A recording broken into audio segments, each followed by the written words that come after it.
প্রথম অধ্যায়ের প্রশ্নের পর দেবলোক যেন আরো নীরব হয়ে গেল। গরুর দাঁড়িয়ে আছে বিষ্ণুর সামনে। তার দেহে প্রচণ্ড শক্তি, কিন্তু মনে কৌতূহল ও উত্তেজনার ঝড়। বিষ্ণু এবার ধীর স্বরে বলতে শুরু করলেন মানুষের সবচেয়ে অজানা সত্যটি নিয়ে। বিষ্ণু বললেন, হে গরুড়, যখন মানুষের শরীরের শেষ নিঃশ্বাস পড়ে তখন চোখে যে অন্ধকার নামে তা আসলে শূন্য নয়, সেখান থেকে আত্মার নতুন যাত্রা শুরু। কথা শুনে গরুড় যেন স্থির হয়ে গেল।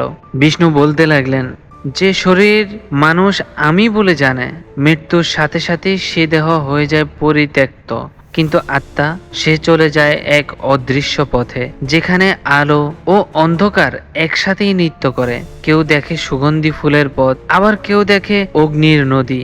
সবটাই নির্ভর করে তার কর্মফলের উপর। দৃশ্যটি কল্পনা করো, এক মৃতদেহ পড়ে আছে নীরব মাটিতে, চারদিকে কান্না, আলো, ধূপের গন্ধ, কিন্তু তার ওপারে আত্মা সাদা আলোর থর থর সিঁড়ি বেয়ে উপরে উঠে যাচ্ছে। মৃদু বাতাস, অপরূপ শান্তি। হঠাৎই অন্য এক আত্মা কৃষ্ণকায়, ভারী শ্বাস অন্ধকারের দিকে টেনে নামিয়ে নিচ্ছে তাকে, কারণ তার জীবনে ছিল প্রতারণা, পাপ আর নিষ্ঠুরতা। একই পৃথিবী, কিন্তু দুই ভিন্ন গন্তব্য।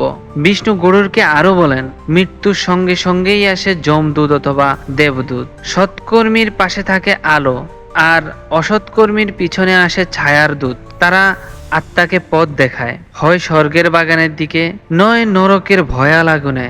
গরুর স্তব্ধ হয়ে শোনে, তার হৃদয়ে প্রশ্ন আরো বাড়ে। নরকের রূপ কেমন, পাপের শাস্তি কেমন ভয়ানক, স্বর্গই বা কত শান্ত।